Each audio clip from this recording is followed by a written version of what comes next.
ያው ከዛ በፊት እንግዲህ ዛሬ ላይ አንድ የተለቀቀ ቪዲዮ ነበረና ያው እንደሚታወቀው ሙስሊሞች በተለይ ደግሞ ጽንፈኛው የወሃቢያ ክንፍ ክርስቲያኖችን ለማጥፋት ሌት ተቀን ሳይተኛ እየሰራ ነው።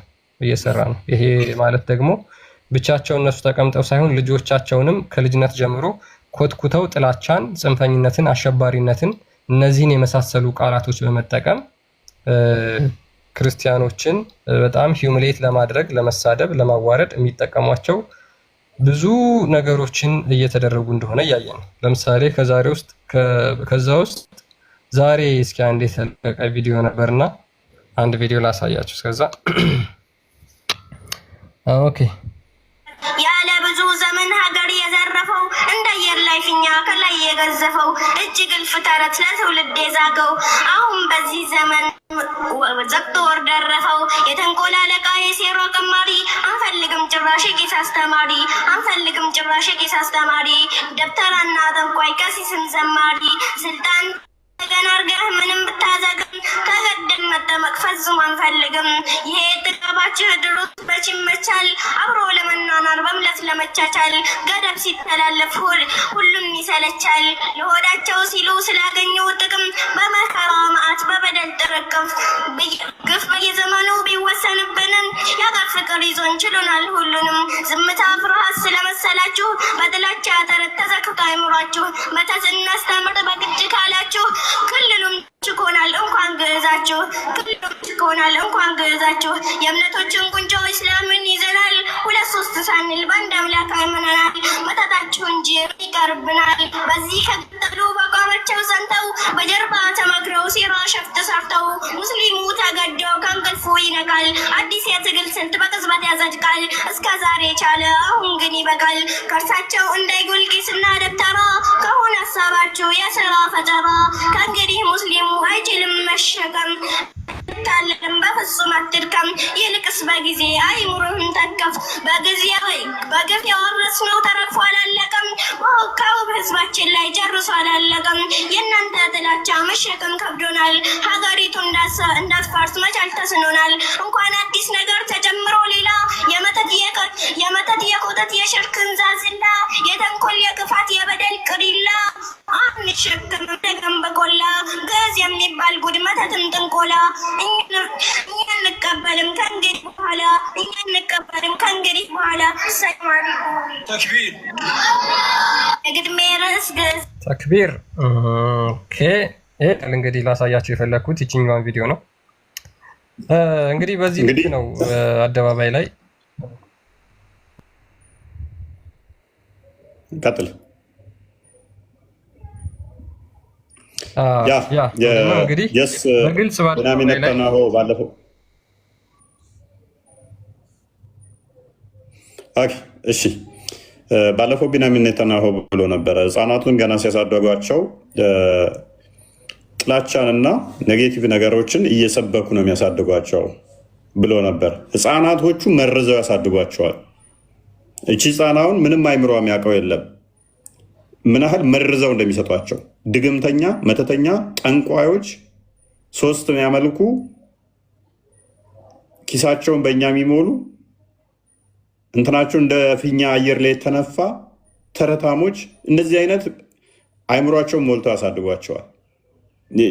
ይህን ግጥማውን የተጽፎ የሰጧት ተራ ሰዎች አይደሉም። ፖለቲካውን፣ እያንዳንዷን ሃይማኖቱን ጠንቅቀው የሚያውቁ ሰዎች ናቸው። ሸሩን በደንብ የሚያውቁት ናቸው። ይህንን ጽፎ የሰጧት ማለት ነው። ተክቢር ይላል ሰው እያረደ አላሁ አክበር የሚሉ በዚህ መጠን አክቹዋሊ ምንድነው እሱ እንትኑን አያያዙን አይተው ጭብጠውን ነጠቁታል የሚባለው። እኛ አሁን እንደዚህ አይነት ግጥም ብንገጥም አስባችሁታል? ኡስታዞች፣ ሼኮች፣ ጠንቋይ፣ መተተኞች እያልን ብንላቸው በአንድ እግሯ ሶሻል ሚዲያውን አያቆሙትም። አላህ ጣዖት ነው እያልን ግጥም እንትን ብንል በአውደ ምሕረት ላይ ተሰብስበን ሚዲያ ላይ እንደዛ ብንል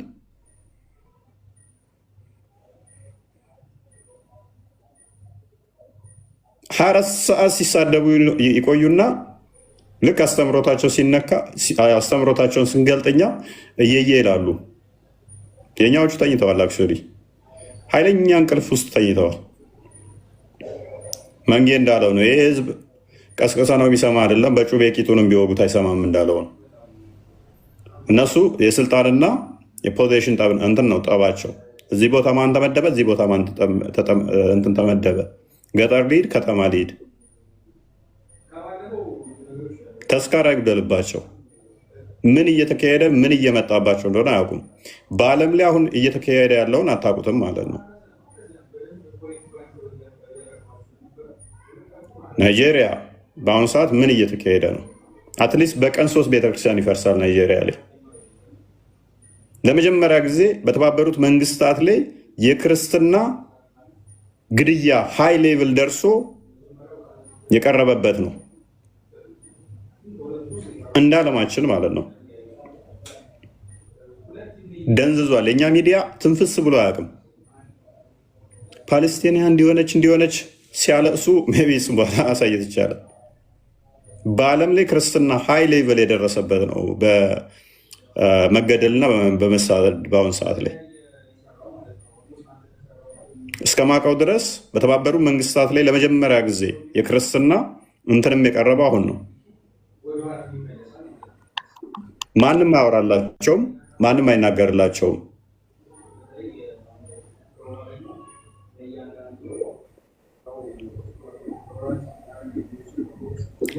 ፐርዴ ናይጄሪያ ላይ 35 ክርስቲያኖች ይገደላሉ።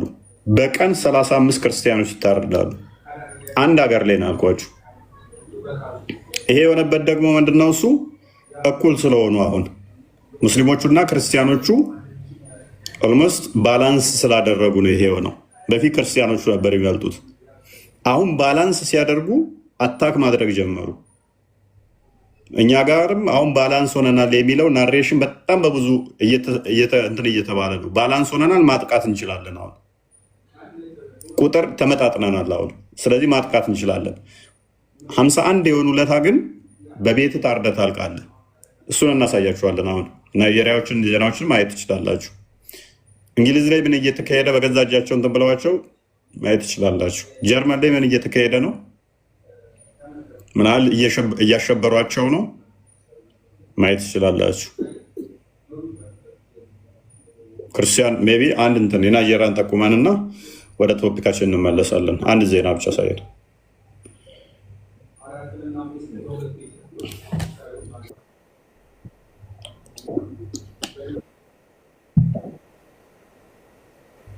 አምስት ዓመታት በጣም የተለያዩ ሚዲያዎች እንደዘገቡት ማለት ነው። ላለፉት 5 ዓመታት ወደ 50 ሺህ ክርስቲያኖች ታርደዋል።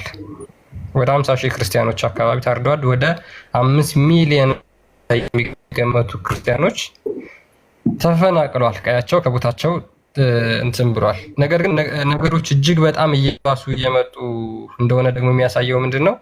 አሁን ከጃንዋሪ ጀምሮ በዚች 5-6 ወር ውስጥ ማለት ነው 7-8 ወር ውስጥ አካባቢ ማለት ነው ወደ 7000 ክርስቲያኖች ታርደዋል። 7000 ክርስቲያኖች ታርደው ዴይሊ 35 ክርስቲያን ፐርሲኪዩት ይደረጋል፣ ይገደላል፣ ይታረዳል። ነገር ግን ድምፅ ሆነውላቸዋል ወይ? ማንም ድምፅ የሆነላቸው የለም። ይሄ ነገር ዛሬ አንተ ያንቀላፋ ወንድሜ ነገ አንቺ ላይ ይደርሳል። ያ የሆነበት ምክንያት ምንድን ነው? ቁጥራቸው ሁሉ የሆነ ስላለ ነው። ኢማጂን በለጥ ሲሉ ናይጄሪያ ውስጥ ዛሬ እንደ ኢራቅ፣ እንደ ኢራን እና እንደ አፍጋኒስታን እንደ ሶሪያ ነው የሚሆኑት ናይጄሪያዎች። ነገ ደግሞ ተከትሎ እኛም ጋር የተኛ ነው ጋር ይመጣል ማለት ነው። ይሄንን ዜና ሁላችሁም አዳምጡት። ለመተርጎም ሞክራለሁ። ናይጄሪያን በተመለከተ የወጣ ዜና ነው። In the African nation of Nigeria, millions of Christians are persecuted by Islamic Nigerian. ወይ ምናልከኝ?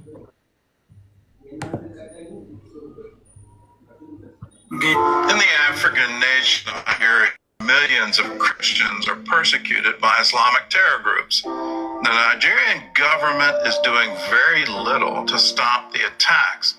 Well, now religious freedom advocates, including one member of the U.S. Congress, are taking action. CBS on this very day,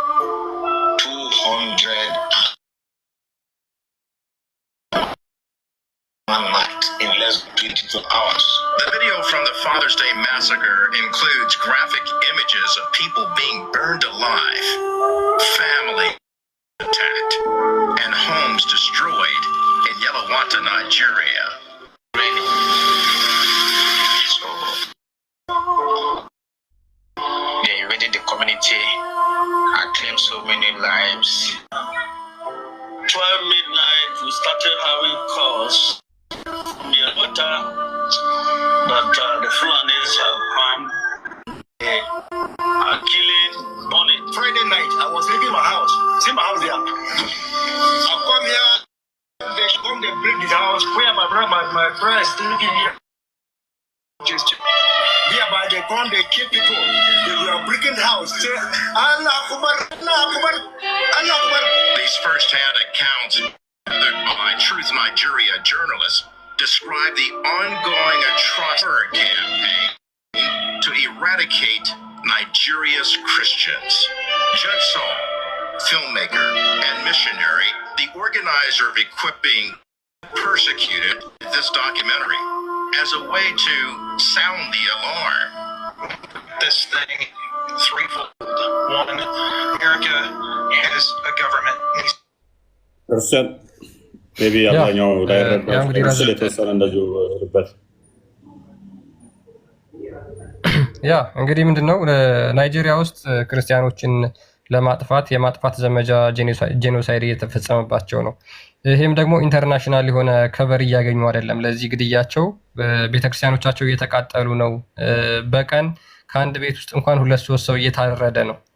ይሄንን ደግሞ አቬሬጁ ሲሰራ በቀን ወደ 35 ሰው በእነዚህ ክርስቲያኖች በሚኖሩባቸው አካባቢዎች ላይ ግድያ እየተፈጸመባቸው ነው፣ መታረድ እየፈጸመባቸው ነው የሚለው። ይህን ደግሞ ምንም ኢንተርናሽናል ከቨሬጅ እስካሁን ያገኘው የለም። እስካሁን እንደውም አንድ ሰው ብቻ ነው ኢንተርናሽናል ደረጃ ይህንን እንትን ዶክመንተሪ ሰርቶ ያቀረበው ማለት ነው፣ አሁን የተመለከታችሁት። ስለዚህ ምንድነው ይሄን ነገር ሰዎች ድምፅ እንዲሆኑ በሚል ነው ይሄ ቪዲዮ የተሰራው።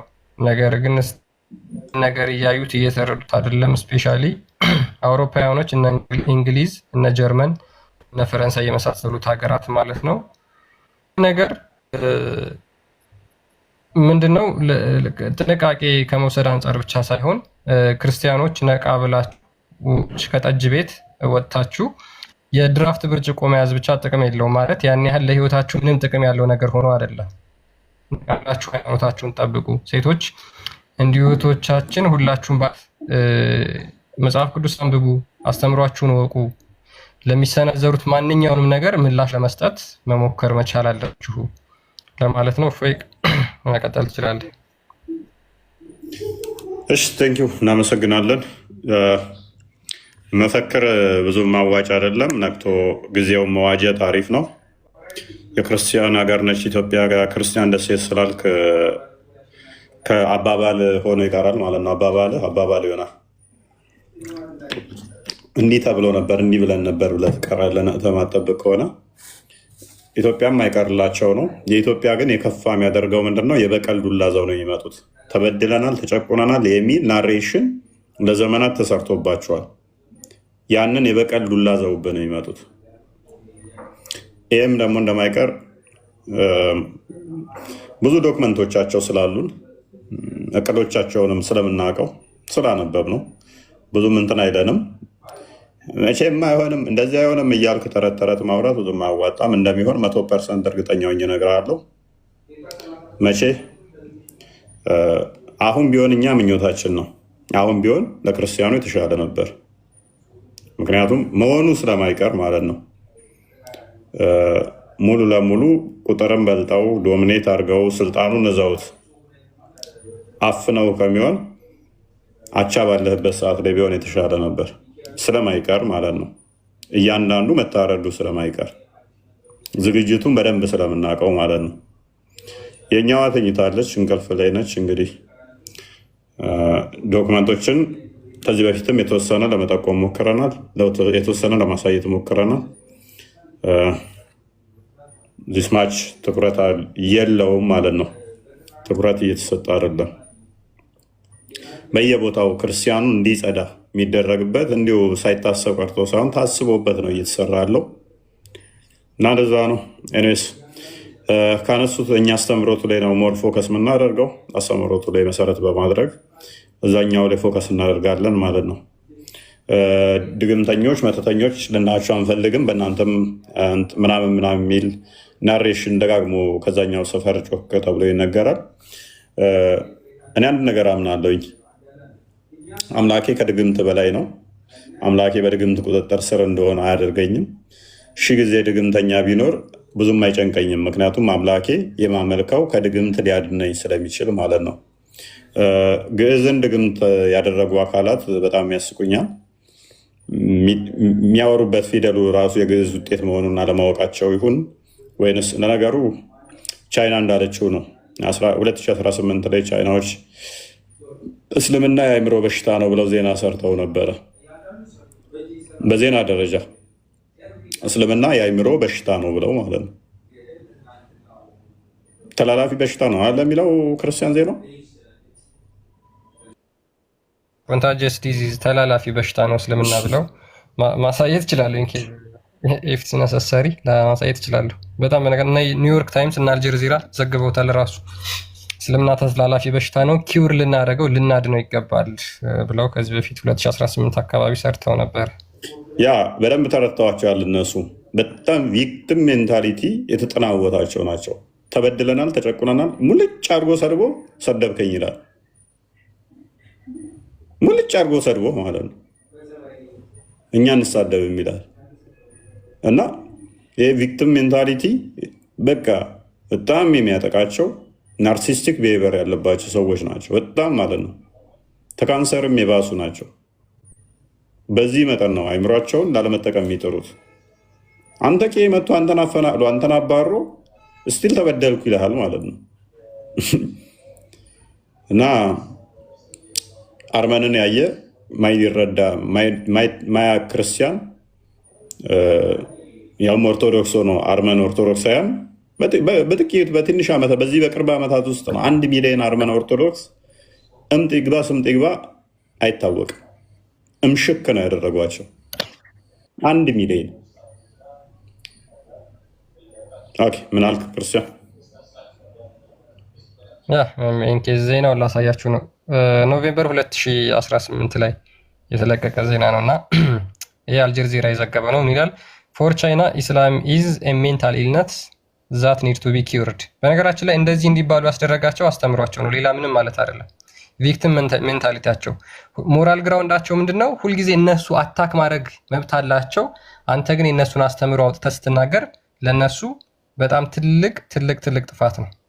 ለዛም ነው ከዚህ አስተምሯቸው አንጻር ነው እንደዚህ አይነት መግለጫ ያወጡባቸው ማለት ነው ቻይናዎች። ስለዚህ እውነት ነው ቪክቲም ሜንታሊቲ ስላላቸው ሁልጊዜ ተበደልን የሚል ነገር ስላላቸው ይሄ ሜንታሊቲያቸው ደግሞ እኛን ወደ ማጥፋት ደረጃ ለማድረስ ለማሴር፣ ለመሳደብ በእንደዚህ አይነት ጸያፍ ቃላቶች ለመናገር ያነሳሳቸዋል ማለት ነው። ለዛ ነው ቪክቲም ሜንታሊቲ ስላላቸው ጭንቅላታቸው በጥላቻ የተመረዘ ስለሆነ ከዚህ በሽታቸው ደግሞ መዳን አለባቸው። ከዚህ በሽታቸው ደግሞ እንዲድኑ ምንድነው ወንጌል ለነሱ ማዳረስ ግዴታ ነው። ለዛ ነው ቻይና ዲክሌርድ ኢስላም ኢዝ ኤ ኮንታጂየስ ዲዚዝ። ምንድነው ኢስላም ተላላፊ በሽታ ብላ ወስነዋለች። ይመቻት። ተላላፊ በሽታ ይሄ ኒውዮርክ ታይምስ የዘገበው ነው። እኔ ሰዎቹ ባይዘ ኤሮፓዎች እኮ አሁን የእነሱ ማንቀላፋት የእነሱ መተኛት እኮ ነው ለክርስትናው ደንታ ለመኖር ለዚህ ሁሉ መዘዝ እየዳረገን ያለው አሁን ምንድነው የአውሮፓኖች መደንዘዝ ነው። በአጉል ዲሞክራሲ የእነኛን ጩኸት ብቻ የሚሰሙት የክርስቲያኑን ጩኸት አይሰሙም። ክርስቲያኑ ደግሞ ድምፁን ከፍ አድርጎ አንዱ ለአንዱ አያሰማም። ዝም ብሎ ድምፁን አንተ ስትመታ እንትን ስትባ ስትታረድ ክርስቲያኑ አይጮህልህም ዝም ይላል ማለት ነው። እና የሀገር ሰው ካልጮኸልህ የሌላ ሀገር ደግሞ እንዲጮህልህ አትጠብቅ። የሀገር ሰው ድምፅ አይሆንም። እና ኤኒዌይስ ኢትዮጵያ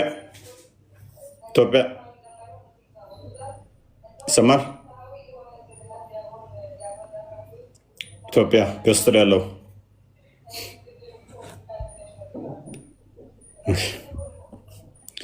ሴና እንዴት ነሽ? ሰላም ለእናንተ ይሁን። እንዴት ናችሁ? ሁሉ ሰላም።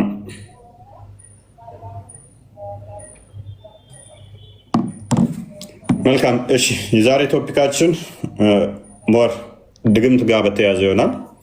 እንደ እስልምናው ድግምት የሚያሰሩትን የላከው አላህ ሲሆን ማሩትና አሩት የሚባሉ ሁለት በሱሌማን ጊዜ እንደሆነ የሚናገር ክፍል አለ ማለት ነው። ሱራ 2:102 ላይ ክርስቲያን አንድ ቼክ አድርገው እሱ መሰረት አድርገን ነብዩ ላይ እንሄድበታለን ትንሽ።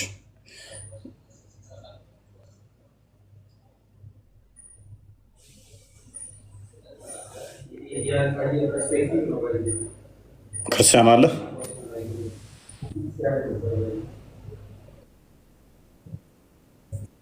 ማራህት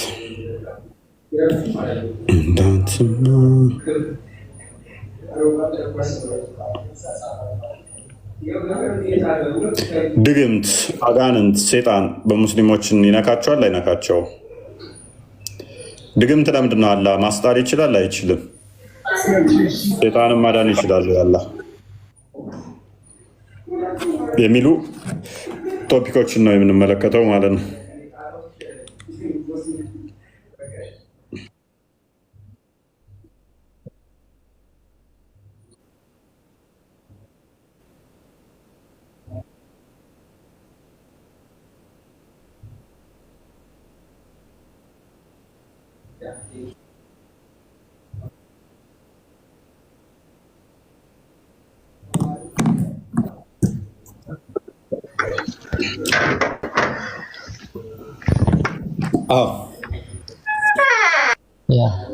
ሱራ ኔትወርክ በጣም ላግ እያደረገ ራሱ ማይክ እንትን እየዘጋብኝ ነው ቪዲዮ እና እሺ ህፃናት በሱሌማን ዘመነ መንግስት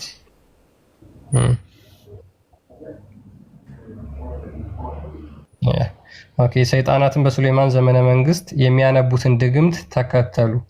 ሱሌማንም አልካደም ድግምትን የሚያስተምሩ ሲሆኑ ካዱ። ያንንም በባቢል በሁለት መላእክት በሃሩትና ማሩት ላይ የተወረደውን ነገር ያስተምሯቸዋል። እኛ መፈተኛንና አትካድም እስከሚሉም ድረስ አንድንም አያስተምሩም። ከእነርሱም በየሰውና በየሚስቱ መካከል በእርሱ የሚለያዩበትን ነገር ይማራሉ። እነርሱም በአላህ ፈቃድ ካልሆነ በእርሱ ላይ አንድም ጎጂ አይደሉም ብሎ ይናገራል። ይሄ የቁርአን አንቀጽ ማለት ነው። ስለዚህ ድግምትን ያስተማሩት ሃሩትና ማሩት የሚባሉት ናቸው።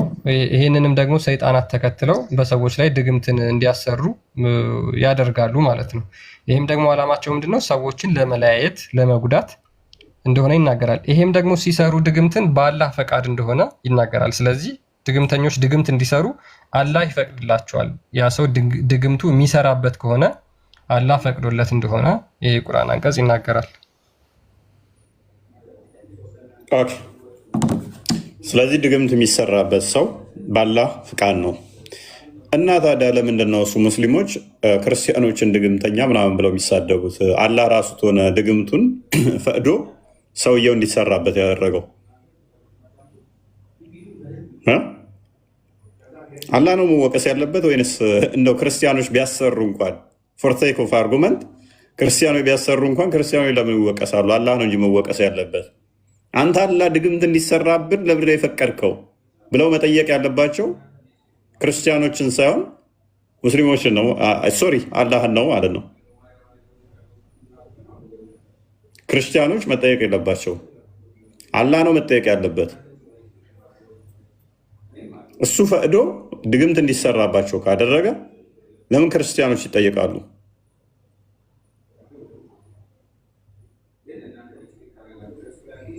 ተውፊክ እንኳን ደህና መጣ።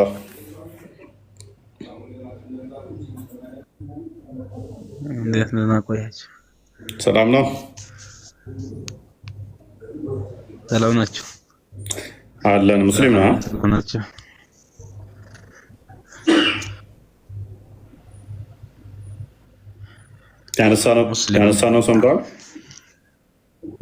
ያነሳነው ሰምተዋል?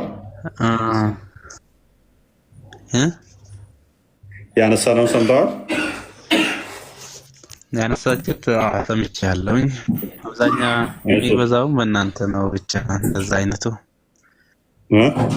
ለምንድን ነው ግን? ምንድን ነው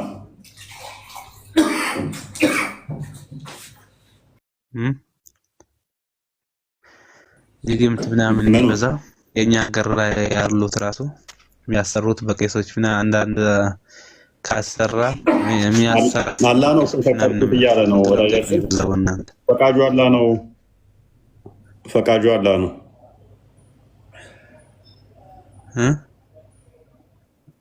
ፈቃዱ አላህ ነው። ድግምት የሚሰሩት በአላህ ፍቃድ ነው እያለ ነው። ፈቅድላችኋል ነው። እንዴት ነው አብዛኛው ጊዜ እንደዛ የሚሰሩት? ፈቅድላችኋል ይለኛል እንዴ? ቁርአን አላህ እኔ ነኝ የምፈቅደው ድግምትን እያለ ነው። እናንተ ነው ያልኩኝ። ሰውየው ጤነኛማ ቁርአንን አየው አሳየው ወይ በአላህ ፍቃድ የሚለው ነበር ጠየቅኩሽ። ወደ ቁርአኑ እንሂድ። እሺ ችግር የለውም። ይኸውልህ ቁርአኑ አይደለም የሚለው በአላህ ፍቃድ ነገር ይማራሉ እንጂ ወደ ቁርአኑ ብንሄድ ማለት ነው። ወይ በማን ፍቃድ ነው የሚሰሩት? ይሄንን ድግምት ይማራሉ አለ እንጂ ለለፊቀ ፈቅዶ ነው የላከው ለፈተና ይልካል እኮ። ስለዚህ አላህ ነው ይሄን የሚሰራው ማለት ነው። እንድትፈተን ድግምት ያሰራባል። ለፈተና ነው የላካቸው አላህ Subhanahu Wa Ta'ala። አንብበው እሺ። እነርሱም ካልሆነ በእነርሱ አንድንም ጎጂ አይደሉም ይላል። ስለዚህ በአላህ ፍቃድ ነው ድግምት የሚሰራብህ የሚጎዳ ከጎዳ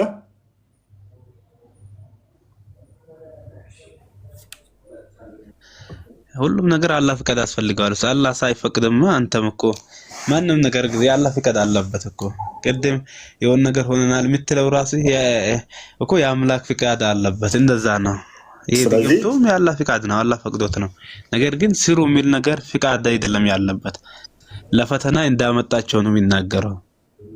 መልካም አላህ በሌላ ሶስት ሰዎችን ንብረት ሰጥቷቸው ግመል ላም ምናምን ሰጥቷቸው እንደፈተናቸው ይሄንም ፈተናቸው።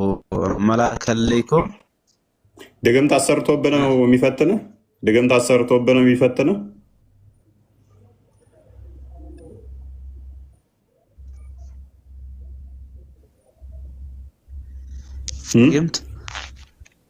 ድግምት አሰርቶብህ ነው ከዛ በኋላ ይፈትንሃል። እስኪ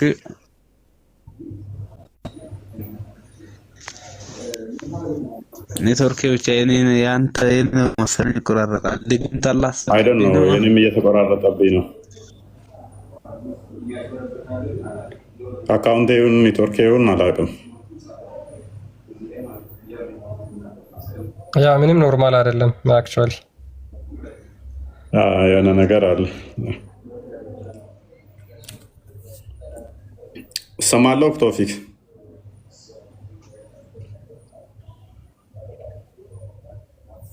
ቤታችን ጥሩ አለ መሰለኝ ዛሬ። ያ እስኪ እኔም ቆይ እኔ እኮ ነው ወጥቼ ልግባ እያልኩኝ እኮ ነው። አይ እኔም እየተቸገርኩ ነው። ባይዘይ ከፊል ነው እየሰማሁት።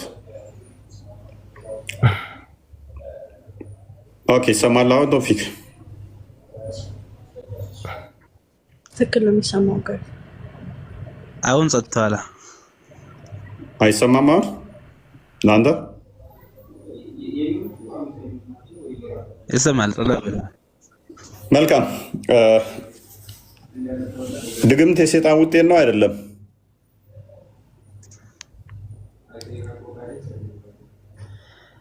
የሸይጣን ነው። ከእስልምና የሚያወጣ ነገር ነው። አንድ ሰው ድግምት ይሰራ ከእስልምና ሻንጣውን ይዞ የሚያወጣ ነገር ነው። መልካም የሸይጣን ውጤት ነው። ሰይጣን በአማኞች ላይ ስልጣንና ኃይል አለው። ሰይጣን አማኝን መጉዳት ይችላል።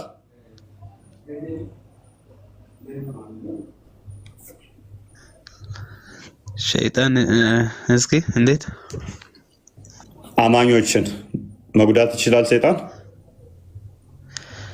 አለ ካልተጠበቅ እንደሚጎዳ አለ።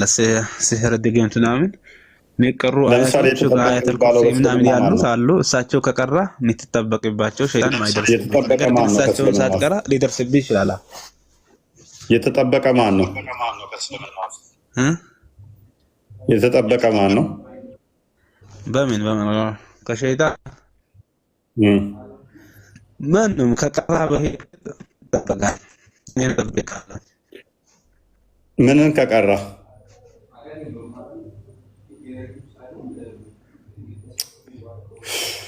አያተል ኩርሲ ቁል ሁወላሁ አሐድ የሚለው ቁርአን ቁል አዑዙ ቢረቢል ናስ ቁል አዑዙ ቢረቢል ፈለቅ የሚሉት አሉ በቁርአን ውስጥ ማለት ነው ይቀሩ። ኦኬ ነብይ እነሱ ሳይቀራቸው ቀርቶ ነው ድግምት የተጫወተበት? የማታ ዚክሮች አሉ። ነብይ እነሱን መቅራት አቅቶት ነው ወይ ድግምት የተጫወተበት? እንደዛ አይነት ነው። አዎ እንደዛ ነው። ተዘናግቶ እንደዛ ነው እንጂ አንድ ሰው ከራ ልብ በሉ ያለንን ስሙ።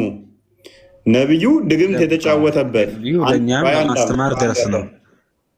አዳም ምን ብዬ ጠየቅኩት? ነብይ አሁን አንተ ያልካቸውን የቁርአን ክፍሎች መቅራት አቅቶት ነው ወይ ድግምት የተጫወተበት? ስለ አሁን እንደዛ ነው። እነሱ የሚቀራ ኖሮ ድግምት አይነካውም። አንድ ሰው እነኛን የሚቀራ ከሆነ ሱረት ፈለቅና ናስን ነው እነሱን የሚቀራ እንደውም አያተል ኩርሲን የሚቀራ ከሆነ ድግምት አይነካውም ማለት።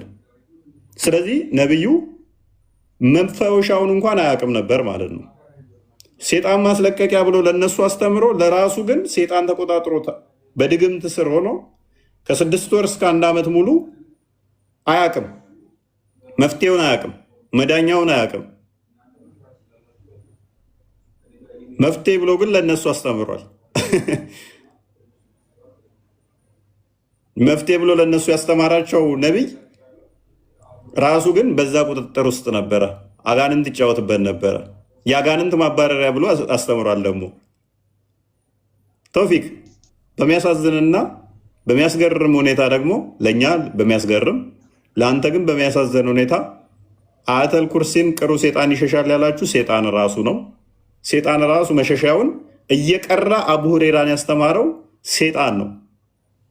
ሴጣኑ ራሱ እንኳን ሊሸሽ አቡ ሁሬራን የነቢይን ሰሃባ አንተ ምርጡ ሙስሊም ብለህ የምትማረው ሐዲስ በዋናነት በአንደኛነት ያስተላለፈውን ሴጣንን ማባረሪያ ብሎ ያስተማረው ለአቡ ሁሬራ ራሱ ማን ነው? ሴጣን ነው።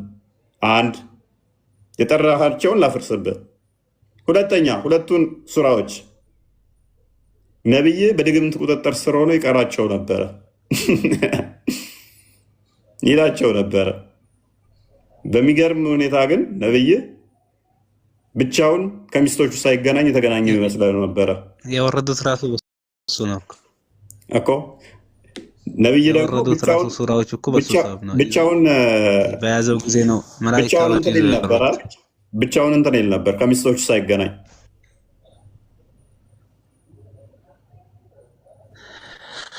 እሱን ተውና እንደዛ ነው። ያን ጊዜ ነው የወረደው። ብቻውን ከሚስቶቹ ሳይገናኝ ይል ነበር አይደለ? መልስልኝ። ከሚስቶቹ ሳይገናኝ ያን ሱራዎችን መቅራት ማለት ነው። ከሚስቶቹ ሳይገናኝ የተገናኘ ይመስለው ነበር።